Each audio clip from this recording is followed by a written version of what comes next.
So I just recorded this entire video and I forgot to hit record. So here we go again. So the Tower of Babel, this is what we're going to talk about in Genesis chapter 11. In verse 1, everyone spoke the same language. Everyone spoke the same language. And they all moved and settled in Shinar.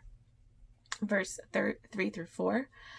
So the people were building a tower and making a name for themselves, not God. They wanted to be united. And unity is not a bad thing, but unity can be dangerous if it is not fueled by Christ, right? If it's not centered around God. And they wanted to make a name for themselves, not God. So that's key. So verses 5 through 7, languages were created and it confused people in order to slow down the rapid progression of sin.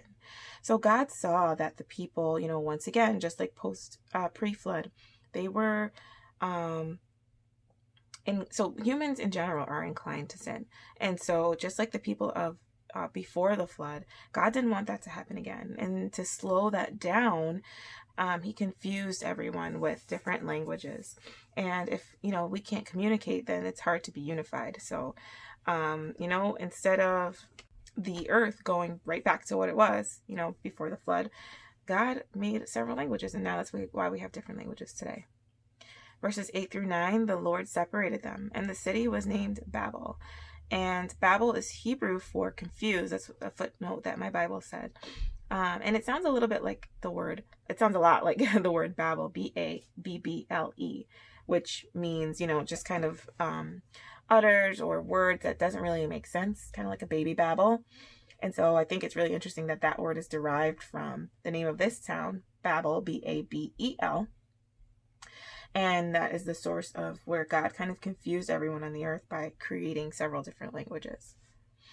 So humans are prone to sin, and too much unification could have caused destruction. And again, the earth could have went right back to what it was before the flood. So God did that, for our own protection. He wanted to slow down the progression of sin that we are so inclined to.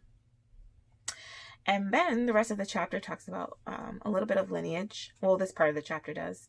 And we're going to talk about from Shem to Abram. And so Shem, if you remember from Genesis 9, he was a blessed child from Noah. And if you haven't seen that video, go back and watch it because it was pretty interesting. And I've talked about it before in other videos too. What you do impacts your family. And so Shem was blessed, and he, ended up being in the lineage of Abram, which ultimately is in the lineage of Jesus. So that's why it's so important to kind of pay attention to lineage in the Bible as well. So then it talks about, Shem had Arphaxad, who had Shelah, who had Eber, who had Peleg, who had Ru, who had Serug, who had Nahor, who had Terah. And Terah had 3 children, Abram, Nahor, and Haran. And notice that everyone post-flood had significantly shorter lives as time went on. So the only person who had, a 900 and something long years of life was Shem, and he was pre-flood. And so because everyone after him was post-flood, you can see the timeline, their ages are significantly decreasing because God said that man will no longer live past age 120. So you can see that rapid, decline of life expectancy. Verse 27, Haran's son is Lot.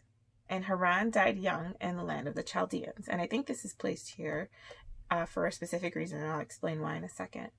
Abram married Sarai, and Nahor married Milcah.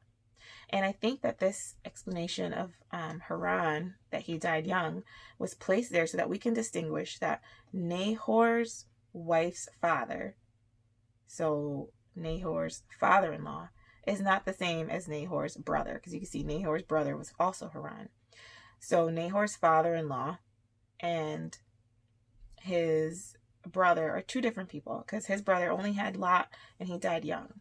And I think that's why they put that there, so that we're not confused in thinking, that Haran is also Nahor's brother, that Nahor didn't marry his niece, basically.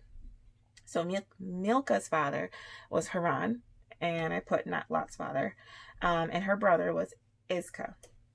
And verse 30, Sarai was barren, which was really huge at that time.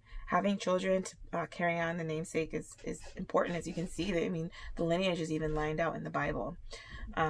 So, she couldn't have children. Verse 31 through 32 is kind of sad. So Terah, Abram, Sarai, and Lot set out from Ur of the Chaldeans to go to Canaan.